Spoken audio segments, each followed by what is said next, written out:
Привіт, I'm Chuck Olinik, a Ukrainian American. I was baptized with the name Yaroslav.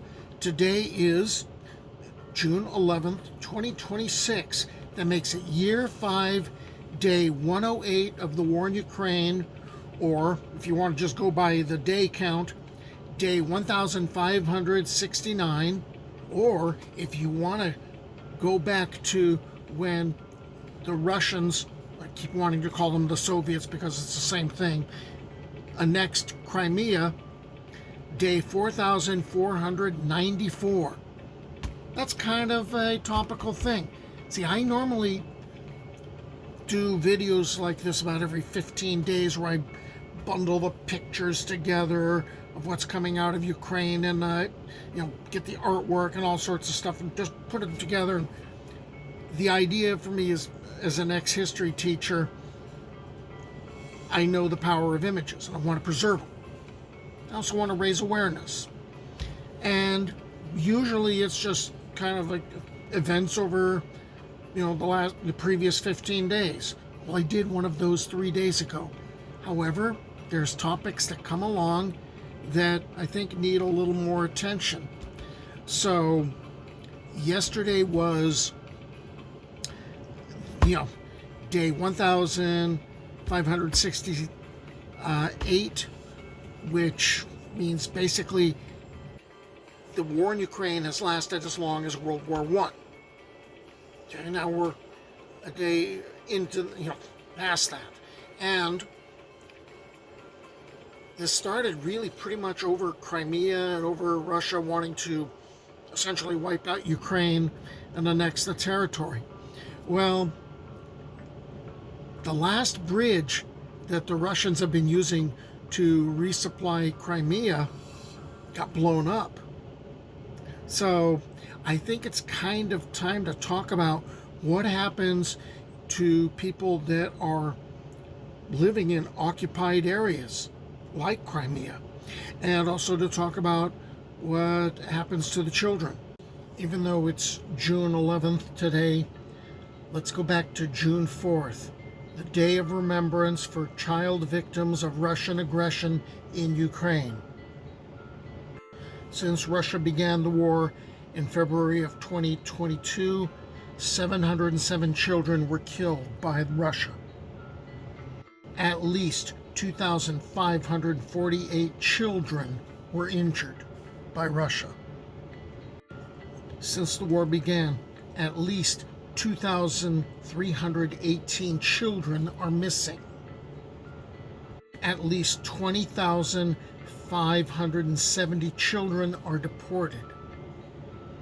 So let's take a look at the consequences of living under Russian occupation, like in Crimea.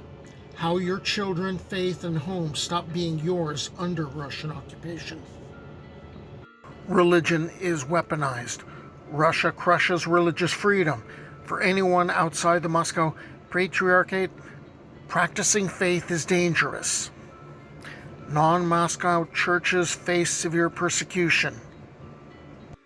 As in Soviet times, priests are being killed. Between 2022 and 2024, Russians killed about 50 priests. Among them was Stepan Podolchak, abducted and murdered for refusing to switch his sermons to Russian or to submit to Moscow. Continuing with the weaponization of the church, church-linked groups run school Cossack classes to condition children with propaganda and combat training. Military members teach Sunday school. And if you happen to be a Muslim Crimean Tatar, you're going to face pressure to convert. The digital world will be under Russian control. Russia blocks the internet and bans Telegram, Signal, and WhatsApp. Using a VPN or accessing Ukrainian media, that can result in arrest, torture, or you simply disappear. Continuing with that isolation, the Russian authorities cut occupied regions off from Ukrainian communications, replacing them with state-controlled ISPs and mobile operators to enable widespread surveillance. Russia deploys paid influencers and a new media workshop to flood social media with propaganda.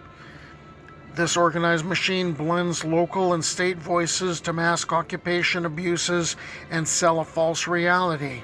And that's currently what Steven Seagal is doing, working with Russia. It's not just the church groups and the Cossack classes which are, militarizing the children. The classroom is being militarized. Donetsk schools are youth centers run by former soldiers, including those with psychological issues. Lessons cover topics such as the Russian world, and some books list Putin's achievements. Stanislav Zakharevich, head of the occupied community in the Zaporizhia region, says Russians take children out of town, dress them in military uniforms, give them certain roles such as a drone operator or a sapper or a paratrooper, and then organize military patriotic games. Then we get to repopulation and property seizures of occupied areas, which is what the Soviets used to do. Russia lures loyal cadres with subsidies to occupy homes, aiming to resettle 5 million Russians. Ukrainians must take Russian passports or lose property rights to state-controlled courts. That still does not guarantee them being moved out. Continuing with the idea of resettlement and forced immigration, in Crimea, up to 1 million Russians relocated illegally after 2014. In occupied Mariupol, where 100,000 Ukrainians died, Moscow plans to bring in about 300,000 Russian settlers by 2035 to replace the locals. The Russian occupiers determine which flag your child sees at school, what your child hears in church, what news you are allowed to read, even the language you dare to speak in the stairwell.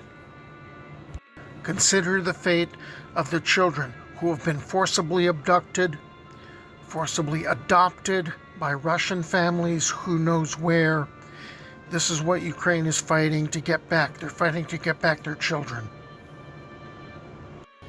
So I guess I will see you in another dozen days, unless I happen to run into a topic that needs talking about.